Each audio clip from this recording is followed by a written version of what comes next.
राजस्थान के जैसलमेर जिले का पारेवर गांव इन दिनों उस त्रासदी से गुजर रहा है जिसकी कल्पना यहां रहने वाले लोगों ने कभी सपने में भी नहीं की थी। चुनावी भाषणों में गरीबों और गायों के नाम पर वोट मांगने वाली सरकारों के बड़े बड़े दावे गांव की तंग गलियों से लेकर ओरन की वीरान होती धरती तक कहीं दिखाई नहीं देते। सत्ता में बैठे लोग संरक्षण की बातें जरूर करते हैं, लेकिन जब इसी संरक्षण की सबसे ज्यादा जरूरत होती है तब सरकार और प्रशासन की मौजूदगी धूप में पिघलते साए की तरह गायब हो जाती है। पारेवर गांव में आज जो हालात हैं वे मरुस्थल की नहीं, शासन की बेरुखी की कहानी सुनाते हैं। गांव वालों के मुताबिक कई वर्षों से क्षेत्र में सक्रिय सीमेंट कंपनियों ने विकास के नाम पर आतंक खड़ा कर दिया है। उनसे स्थानीय ओरन जिसे मरुस्थल की धरोहर और पर्यावरण का संरक्षक माना जाता है, ओरन को बेरहमी से काटा जा रहा है। सरकारी रिकॉर्ड में इसे तकनीकी भाषा में पेड़ों का ट्रांसफर बताया जा रहा है, लेकिन गांव वालों का सवाल सीधा और सटीक है, क्या मरी हुई आत्मा को दूसरी जगह ले जाकर जिंदा किया जा सकता है?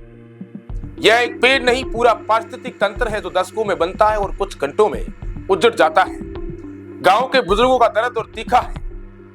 गांव के बुजुर्ग आंखें भरते हुए कहते हैं, अंग्रेजों के जमाने में भी ओरन के साथ ऐसी ज्यादती नहीं हुई थी। तब भी हमारी जमीन, हमारी परंपरा, प्रकृति की कुछ इज्जत थी। आज ही सरकारें विकास के नाम पर सब बेचने पर तुली है। यह बात सिर्फ एक बुजुर्गों की शिकायत नहीं बल्कि पूरे इलाके की आत्मा से निकली चीख है। जिस ओरन को गांव वाले अपनी जीवन रेखा मानते हैं, उसी में कंपनियों ने बड़े बड़े गड्ढे खोद दिए हैं। कई गायें इन गड्ढों में गिरकर मर चुकी हैं। वह गायें जिनके नाम पर पूरे प्रदेश में राजनीति चमकाई जाती है, आज इन गहरी खाइयों में दम तोड़ रही है और उनकी मौत पर न सरकार के मंत्री बोल रहे, न प्रशासन के अफसर, न वो लोग जिनके चुनावी घोषणा पत्र में गाय की सुरक्षा सबसे ऊपर लिखी जाती है। गांव की हवा में भय तैरता है। ग्रामीण कहते हैं कि प्रशासन कंपनियों के दबाव में काम कर रहा है। इसका उदाहरण तब दिखा जब तहसीलदार के आदेशों पर कंपनियों के नजदीक स्थित किसानों की जमीनों पर नोट लगा दिए गए। वो जमीन किसान किसी को बेच नहीं सकते। किसानों के लिए यह सिर्फ कागज का टुकड़ा नहीं बल्कि उनकी आने वाली पीढ़ियों के भविष्य पर ताला लगाने जैसा है।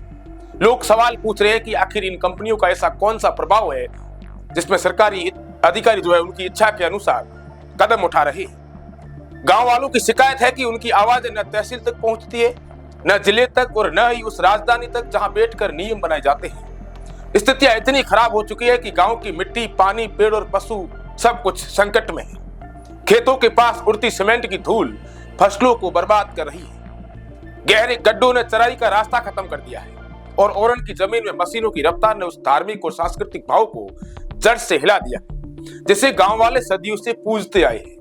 लोग कह रहे हैं कि ओरन सिर्फ जंगल नहीं, यह गांवों की सांस है और किसी सांस को इस तरह छीनना विकास नहीं, ये विनाश है। गांव के युवाओं से लेकर बुजुर्गों तक एक ही मांग है, सरकार इस अत्याचार को रोके। लेकिन स्थितियां ऐसी है कि पारेवर गांव को लगता है जैसे उसकी आवाज दिल्ली बाड़मेर की फाइलों और ब्यूरोक्रेसी की मोटी दीवारों में दम तोड़ देती है। गांव के लोग बार बार एक ही बात को दोहरा रहे हैं, उन्होंने सरकार का क्या बिगाड़ा है? क्यों उन्हें अपनी जमीन, अपनी ही गाय और अपने ही पेड़ों के लिए लड़ना पड़ रहा है?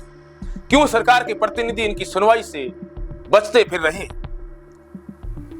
गांव के लोग कहते हैं आने वाली पीढ़ियां इन्हें कोसेगी क्योंकि वे उन्हें एक टूटी, उजड़ी, बंजर और लूटी हुई गांव की विरासत देकर जाएंगे।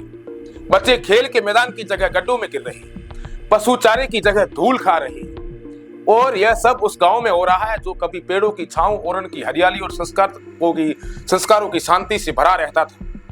पारेवर गांव सिर्फ एक घटना का केंद्र नहीं बल्कि उन तमाम गांव का प्रतीक बन रहा है जहां उद्योगों की शोर में जनता की आवाज डूब जाती है, जहां सरकार वादे तो करती है लेकिन सच्चाई से आंखें फेर लेती है। आज गांव की सूरत देखकर जो बातें सबसे ज्यादा चुभती है वह यही है कि पारेवर के लोग लड़ाई लड़ रहे हैं लेकिन मुकाबला विकास के नाम पर किए जा रहे एक संगठित विनाश से है। यह कहानी सिर्फ एक गांव की नहीं, यह सवाल है उस व्यवस्था से जो गरीब की चीख नहीं सुनती, गाय की मौत नहीं देखती और ओरन के काटने की आवाज को अनसुना कर देती है।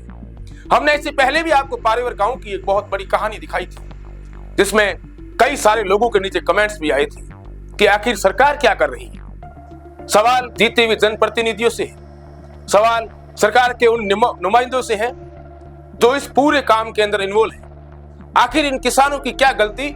सीमेंट कंपनियों के पास में जो जिन किसानों के खेत है वो किसान उस जमीन को न किसी को बेच सकते, न उस पर लोन ले सकते, और न वहां कोई बिजली का कनेक्शन ले सकते। इस तरीके की बात किसानों ने कही है।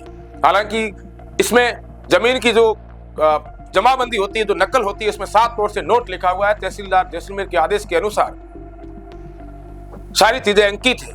बावजूद इसके इन गरीब लोगों के साथ सरकार अन्याय क्यों कर रही है, ये सवाल आज भी जारी रहेगा उन तमाम जिम्मेदारों से। कल भी यही सवाल रहेगा और बवाल आपको दिखाते रहेगा वो सच्चाई जो आप जानना चाह रहे हो, जो आप जानना ये भी चाह रहे हो कि इस पारेवर गांव के अलावा जैसलमेर जिले के अंदर ऐसे कौन से गांव हैं इन बाहरी कंपनियों की वजह से परेशान प्रताड़ित हो रहे हैं। अब देखने वाली बात ये होगी, इतनी सारी चीजें देखने के बाद प्रशासन हरकत में आता है या नहीं, स्थानीय जनप्रतिनिधि उनके ऊपर कंपनी के खिलाफ कोई कार्रवाई करते हैं या नहीं, या गांव वालों की सुध लेते हैं या नहीं, ये आने वाला समय ही बताएगा। ऐसी खबरों को देखने के लिए द बवाल के साथ जुड़े रहे। धन्यवाद।